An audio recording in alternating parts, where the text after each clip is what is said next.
जनता की ये बहुत चिर प्रतीक्षित मांग है। सब लोग चाह रहे हैं कि जिला बन जाए, तो सरकार को यूँ नहीं रह रही है ना कानूनी। उस समय सरकार को पता चल जाएगा कि हाँ, हमने जनता को दिए गए वचन पूरा किया है या नहीं। बहुत बुरी हालत होगी।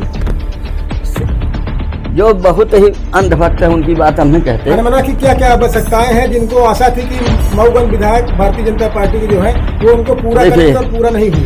हनुमान पर जनता के मुंह से जो आवाज आ रही है वो यही कि कुछ काम हमारे क्षेत्र में नहीं हो रहा है। वर्तमान में हनुमाना में जो विकास की गति है उससे आप कितना संतुष्ट हैं? बिल्कुल नहीं, यहाँ विकास की गति कुछ है ही नहीं। हनुमाना के लिए अपने विधायक में से कोई भी विकास कार्य किया हुआ लगता हो उनका विकास कार्य कुछ नहीं दिखाई देता। केवल उन्होंने सड़क के किनारे बैठका बनवाया है। नमस्कार साथियों, जनहित की बात और जनता के साथ इस खास शो में हमारे साथ आज जुड़ रहे हैं हनुमाना क्षेत्र के प्रतिष्ठित व्यवसायी भी और शिक्षक भी आदरणीय वामन प्रसाद गुप्ता जी, जिन्होंने अपने कालखंड में इस हनुमाना क्षेत्र का कई जो राजनीतिक जनप्रतिनिधि हैं उनका दौर देखा है। तो आइए बात करते हैं उनसे सीधे कि हनुमाना को लेकर क्या है समस्याएं और जनप्रतिनिधियों का क्या है रोल, यहाँ पर कितने जनता की अपेक्षा पर कितने जनप्रतिनिधि खड़े उतरे हैं, इस बात के लिए चर्चा होगी आज। तो जुड़ते हैं सीधे। पहला सवाल, सबसे पहले आपका स्वागत हमारे चैनल में। धन्यवाद। आप इस हनुमाना क्षेत्र से हैं जी, और तो सबसे पहले मैं हनुमाना पर ही बात करूंगा। दो मुद्दे हैं हमारे पास, एक जिला का मुद्दा है, हनुमाना की जो वस्तुस्थिति है वर्तमान में हनुमाना में जो विकास की गति है उससे आप कितना संतुष्ट हैं? बिल्कुल नहीं, यहाँ विकास की गति कुछ है ही नहीं है। शेरशाह सूरी के ज़माने के नेशनल हाईवे है, वही हम लोगों की विकास की मुख्य धारा है और बाकी कुछ देखने को नहीं मिलता। नेता लोग कभी इस एरिया पर ध्यान नहीं देते हैं। यह सुदूर मध्य प्रदेश से सुदूर आंचलिक प्रदेश है, स्थान है। न यहाँ मंत्री मिनिस्टर का ध्यान रहता है, न मुख्यमंत्री का ध्यान रहता है। कभी 5 साल में एक आध बार मुख्यमंत्री जी का दर्शन मऊगंज वगैरह में हो जाता है और यहाँ कोई नहीं आता। यहाँ एकमात्र नेता विधायक होते हैं, वो भी इसको नज़रअंदाज करते चलते हैं। वर्तमान विधायक जो है हाँ भारतीय जनता पार्टी से है। हाँ, तो उन्होंने अपने लगभग 4 साल का उनका टाइम बीत रहा है। हाँ। हनुमाना के लिए अपने विधायक में से कोई एक भी विकास कार्य किया हुआ आपको लगता हो? जनहित को बताएं। उनका विकास कार्य कुछ नहीं दिखाई देता। केवल उन्होंने सड़क के किनारे बैठका बनवाया है पब्लिक को बस पकड़ने के लिए। यात्री प्रतीक्षालय, ये यात्री प्रतीक्षालय। और दूसरा काम नगर पालिका और नगर पंचायतों में पानी भरने के लिए टैंकर प्रदान कर दिए हैं। हमको यही दिखाई देता है, कुछ नहीं। हनुमाना में कुछ उनका विशेष योगदान, जो ये रोड की जो खस्ता हालत है आप देख रहे थे, अभी तक तो योगदान कुछ नहीं मिला। अब आगे भविष्य में मऊगंज की विधानसभा की जनता, मऊगंज विधानसभा हनुमाना भी है और इधर 98 पंचायत है। सबसे बड़ा जनपद ये है अपने विधानसभा है। तो कई राजनेता आए, कुछ क्षेत्रीय भी रहे, इसके पहले क्षेत्रीय थे और कई मतलब दौर में जो है तो अन्य बाहर के भी जनता ने उनका कुछ समर्थन किया। तो कौन से विधायक ने कितना योगदान दिया? पूर्व विधायक ने हनुमाना के लिए क्या किया गया? देखिए, यहाँ सब उधारी के विधायक आते रहे जी। इस क्षेत्र के विधायक मात्र जगदीप साह तिवारी हुए। सुखेंद्र सिंह बन्ना यही दूसरे नंबर में सुखेंद्र सिंह बन्ना। उन्होंने क्या किया हनुमाना के लिए? सुखेंद्र सिंह बन्ना ने चौरा घाट के लिए बहुत प्रयास किया। सुखेंद्र सिंह बन्ना बाणसागर पानी लाने के लिए बहुत प्रयास किया, मगर विरोधी सरकार में होने के कारण इनको सफलता नहीं मिल रही पूर्ण रूपेण जैसा चाहिए। हो रहा काम धीरे धीरे, पर उस गति से नहीं जिस गति से चाहिए। 15 महीने अभी कांग्रेस की सरकार थी इसमें ना, उस समय जो विपक्ष के नेता थे, कांग्रेस के नेता थे, जो उनके विधायक तो पूर्व विधायक थे, उन्होंने क्या ऐसा काम किया कि जो क्षेत्र की जनता के लिए प्रदेश के स्तर में जाके आवाज बुलंद हो पाए सरकार के? तो उसमें देखिए, कुछ काम तो सरकार 15 महीने की थी इनकी, पर धराव छुआव की सरकार थी। सरकार जब कभी स्थिर होती है तो उसका काम मन में लगता है और 15 महीना पहले ये विधायक भी नहीं थे। विधायक नहीं थे, लेकिन जनता ने तो वोट दिया था, कम मतों से हारे। हाँ, लेकिन लोकल है तो जनता की बात तो पहुंचाना चाहिए ना ऊपर तक। जनता की बात खूब पहुंचाते थे, जिस कोई भी समस्या होती है सुखेंद्र को पहुंचाते हैं, अब करते हैं, वहाँ पहुँचते हैं।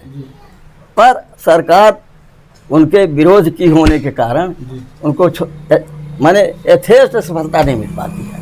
उनके कार्यकाल में इस रोड का निर्माण हुआ था, जिसको आप बता रहे हैं शेर शाह सूरी के जमाने की ये रोड। हाँ हाँ, तो उस रोड का निर्माण हुआ या कि उन्होंने अपने विधायक निधि से कुछ भी एक काम किया हो जो व्यक्तिगत हरमना और मऊगंज नगर अब विधायक निधि का काम की तो हमको जानकारी नहीं, इसलिए कि हम राजनीति में कम रहते हैं। पर उसके देखिए सतर्क किया, ये रोड उसके पहले ही बनी थी, इसका पुनर्निर्माण पहले हुआ था।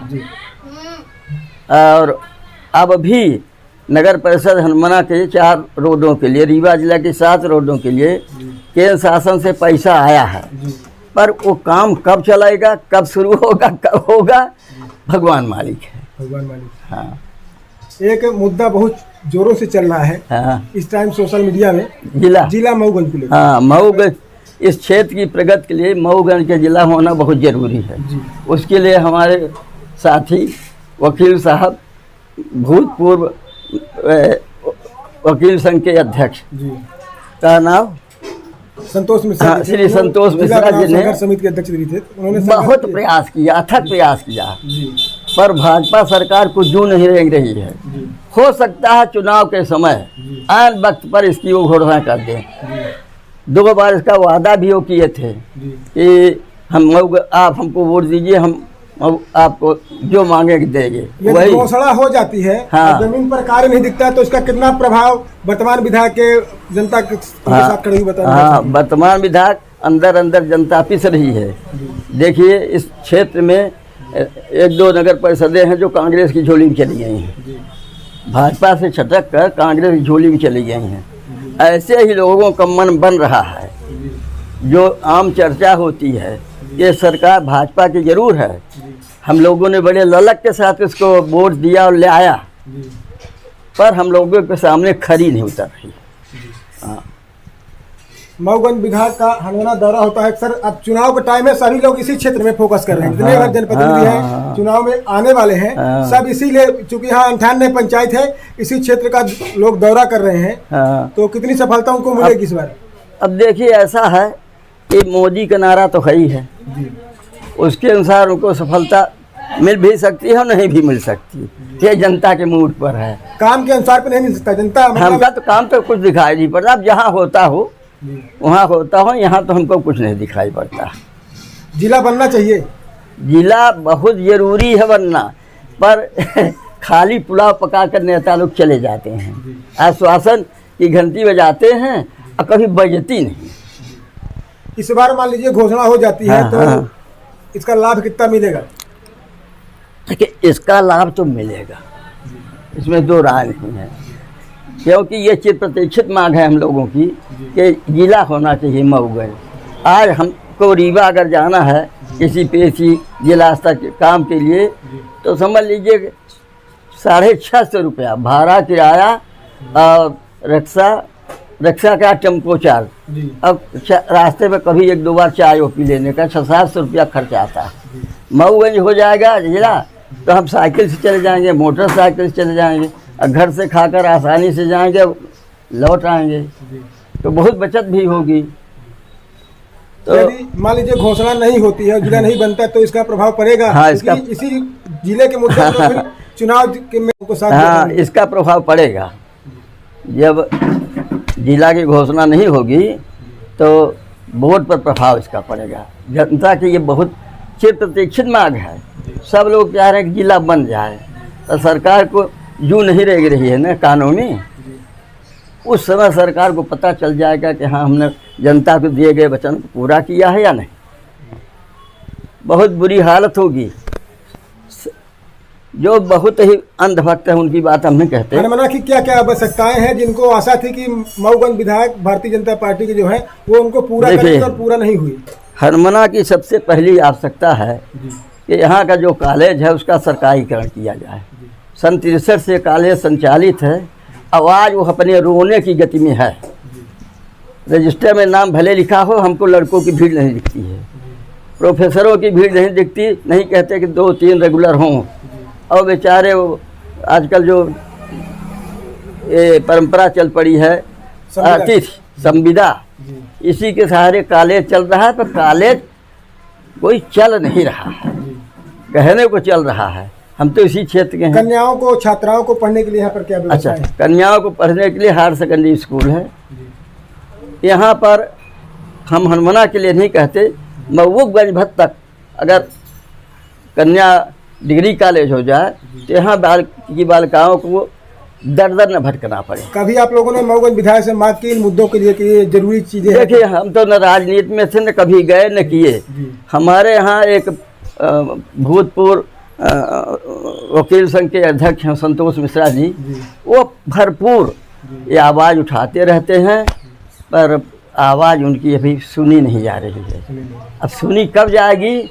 जब धक्का लग जाएगा, समझे न? अभी धक्का लगेगा, हर एक जनता के मन में है। और हम किसी न सरकार में है, न किसी पार्टी में है, और न किसी पार्टी की सदस्यता आज तक हमने लिया है। पर जनता के मुँह से जो आवाज़ आ रही है वो यही कि कुछ काम हमारे क्षेत्र में नहीं हो रहा है। अच्छा, उसका कारण भी है, ये मध्य प्रदेश के सुदूर अंचल में है, यूपी की सीमा से लगा हुआ है, इसलिए इस क्षेत्र की ओर नेताओं का कभी ध्यान नहीं जाता है, मंत्री मिनिस्टर का ध्यान नहीं जाता। वो लोग कभी 5 साल में एक बार अगर आ जाएं तो 2-4-5 मिनट के लिए हवाई सर्वेक्षण कर लेते हैं, पर कभी उनका कार्यक्रम होता नहीं कि आज मुख्यमंत्री का कार्यक्रम है। चुनाव के टाइम में जैसे गौरी चले गए, मलैगमा चले गए, खटखरी चले गए, हनुमाना वोट बैंक साधने के लिए, काम के लिए नहीं। जैसे सच का बैकवर्ड एरिया है, पर घोषित तो है नहीं। यहाँ के विद्यार्थियों को पढ़ने के लिए, लिखने के लिए, इंजीनियरिंग करने के बाहर जाना पड़ता है या इलाहाबाद भागना पड़ता है। अगर कोई उच्च शिक्षा सदन यहाँ हो जाए तो यहाँ के बच्चों को पढ़ने के लिए बड़ी सुविधा होगी। अब देखिए, आप शासन ने रूल बनाया कि 75% वालों को डिग्री सरकारी कॉलेज में एडमिशन होगा, और 72 नीचे वालों का प्राइवेट में होगा। तो एडमिशन लड़के जरूर ले लेते हैं, तो कॉलेज हमको भीड़ दिखाई नहीं देती है लड़कों की। हनुमाना क्षेत्र का जो विकास है उसमें 100 नंबर से कितना नंबर देंगे विकास की दृष्टि पर? विकास के नंबर पर तो हम इसको 25 नंबर भी देने में सब जा जाएंगे, सब जा जाएंगे। हाँ, बहुत बहुत धन्यवाद, आपने टाइम दिया। इस शो का हमारा जो उद्देश्य है तो सीधे लोगों से जुड़ना, जो किसी दल और सीधे वोटर की जो इच्छा होती है, उन वोटरों के माध्यम से जो हमारे जनप्रतिनिधि हैं उन तक ये बात पहुंचाने का हम माध्यम बनेंगे अपने चैनल के माध्यम से। तब तक के लिए आप देखते रहे इंडिया रिपब्लिक न्यूज़। अगले शो के लिए बहुत बहुत धन्यवाद।